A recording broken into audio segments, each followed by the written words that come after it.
অসম্ভব। কেউ কেউ তাকে খাটো করে দেখছেন। এখন অনেক মঠ মন্দির হয়েছে, ওই যে তারই সূত্র ধরে তিনি এই গৌড়ীয় মঠ, তারপরে তার শিষ্য প্রশিষ্যর মাধ্যমে সেই মহাপ্রভুর বাণী প্রচার হচ্ছে বটে, কিন্তু তাকে একটু সবাই খাটো করে দেখছেন। কোনো খাটো করার কোনো প্রশ্নই আসে না। কয়েকদিন আগে একটা বড় সভায় আমি গিয়েছিলাম, সেখানে কিছু কিছু হরঝাটিয়া বক্তা তারা বহুপদ সম্বন্ধে বলছেন, অর্থাৎ তারা খড়জাটিয়া কেন, যেখানে যান তাদের সাথে সেরকম তাদের তাল দিয়েই চলেন। সেখানে বলছেন বহুপদ আখর মঠরাশি চৈতন্য মঠ প্রতিষ্ঠা করেছেন বটে, কিন্তু অমুক গৌড়ীয় মঠ এখন বড় মঠ নামে পরিচিত। বলে দিচ্ছে যে আখর মঠরাশি চৈতন্য মঠ মূল মঠ হলে কি হবে, অমুক মঠ বড় মঠ নামে পরিচিত। তাহলে কীরকম মূর্খামি হলে এরকম বক্তৃতা দেওয়া যায়?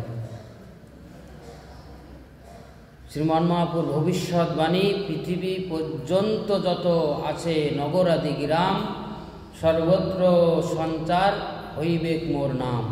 মহাপ্রভু নিজে আচরণ করে জগৎকে শিক্ষা দিয়েছেন। তিনি তো এই প্রেমধন এনেছিলেন হরিনাম, এবং তিনি বলেই গেছেন যত পৃথিবীতে নগরাদি আছে সব জায়গায় সঞ্চার হইবে, একেবারে নির্দিষ্ট গ্যারান্টি দিয়ে গেছেন মহাপ্রভু নিজেই। তাহলে আমি আর কি? কৃষ্ণ যদি কৃপা করে কোনো ভাগ্যবানে গুরু অন্তর্যামী রূপে শিখায় আপনে। গুরুকে, ভগবানকে, উদ্ধবকে বলছেন কৃষ্ণ স্বয়ং যে গুরুদেবকে আমার মৎস্বরূপ জানিবে, অর্থাৎ ভগবানও অপ্রাকৃত, গুরুদেবও অপ্রাকৃত। গুরুদেব আশ্রয় বিগ্রহ, ভগবান বিষয় বিগ্রহ। আশ্রয় বিগ্রহ গুরুদেব ভগবানের সেবায় সবসময় ব্যস্ত, ভগবানের সেবা ছাড়া সে কিছুই বোঝেন না। মহাপ্রভুর অনেক উপদেশ আছে। সন্ন্যাস নেওয়ার সময় আপন গলার মালা সবাকারে দিয়া আজ্ঞা করেন প্রভু কৃষ্ণ গাও গিয়া।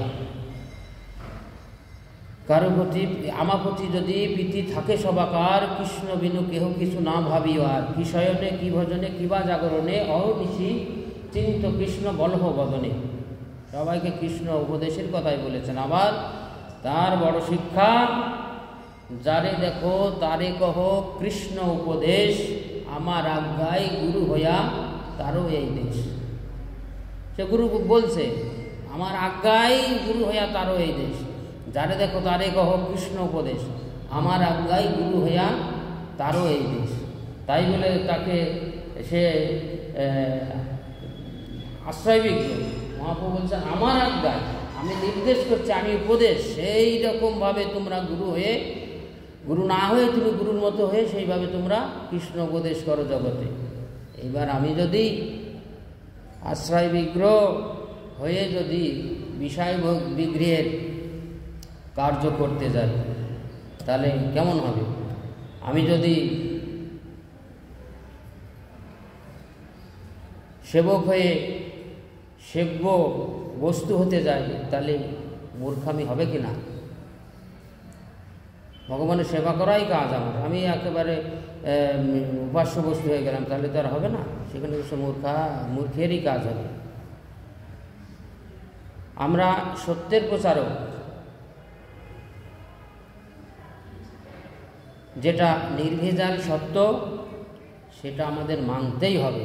অনেকে অনেক কথা এ বলছে তা বলছে, কিন্তু যেটা খাঁটি নির্ভেজাল যেটা সত্য কথা সেটা তো আমাকে মানতেই হবে।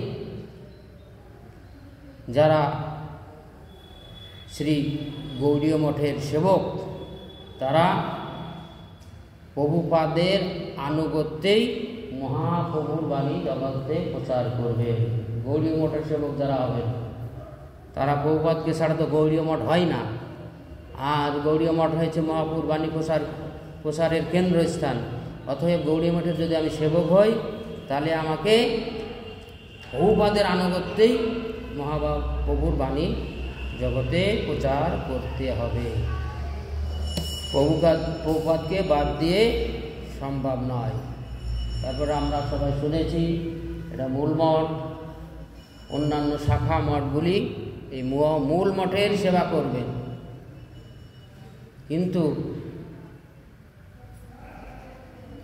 এমন মূর্খামি সব এখন এসে গেছে, মূল মঠের সেবা তো দূরের কথা, মঠের নাম করছে, মঠের নাম করে সব জায়গায় কেউ কেউ ভিক্ষা করে, আমি মঠের লোক, ও মঠের লোক, মঠের নাম করছে নিজের, এইভাবে চলছে। অথচ মূল মঠকে ভোগ না করতে পেরে মূল মঠের বিরুদ্ধে আচরণ করছেন।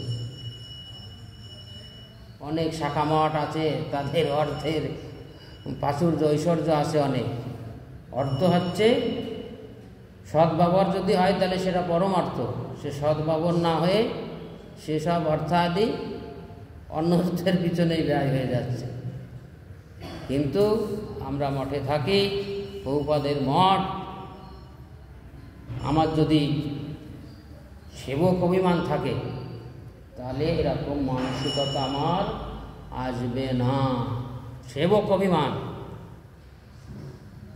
মঠে থাকে আমার ভগবানের সেবা করাই উচিত, আমার যে মঠের সেবক আমরা বলছি, তাহলে সেবক হলে সেবা করতে হবে, ভোগবিদ্যে আসবে না এবং আমি প্রভু সাজব না, তাহলেই ঠিক আছে। কিংবা কোনো কিছুর বিনিময়ে আমি সেবা করব তাও নয়, নিঃস্বার্থভাবে। সেই বাংলা অভিধানে, গৌড়ীয় বৈষ্ণব অভিধানে একটা কথা আছে, সেবক মানে কেবল অন্যের জন্য দেব সেবা পরায়ণ। সেবকের অর্থ, সেবক মানে কি, সেবকের সংজ্ঞা কেবল অন্য মাত্রের জন্য দেব সেবা পরায়ণ। ভগবানের সেবা করতে হবে, শুধু অন্নটুকু প্রসাদটুকু পাবেন, তার বিনিময়ে আপনি বস্ত্রও পাবেন না, থাকার জায়গাও পাবেন না, তবে হবে সেবক।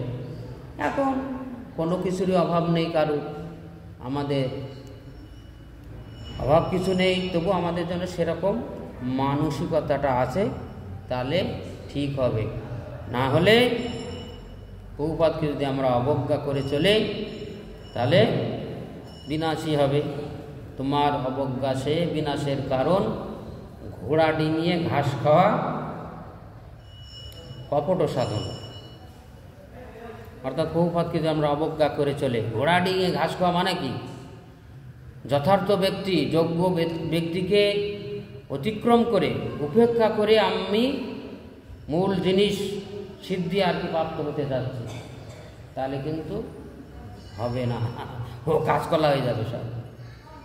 অতএব প্রভুপাদকে আমাদের, প্রভুপাদের জন্যই এত কিছু সব হয়েছে। মহাপ্রভু, গোস্বামীগণ, বিশ্বনাথ চক্রবর্তী, কৃষ্ণদাস কবিরাজ,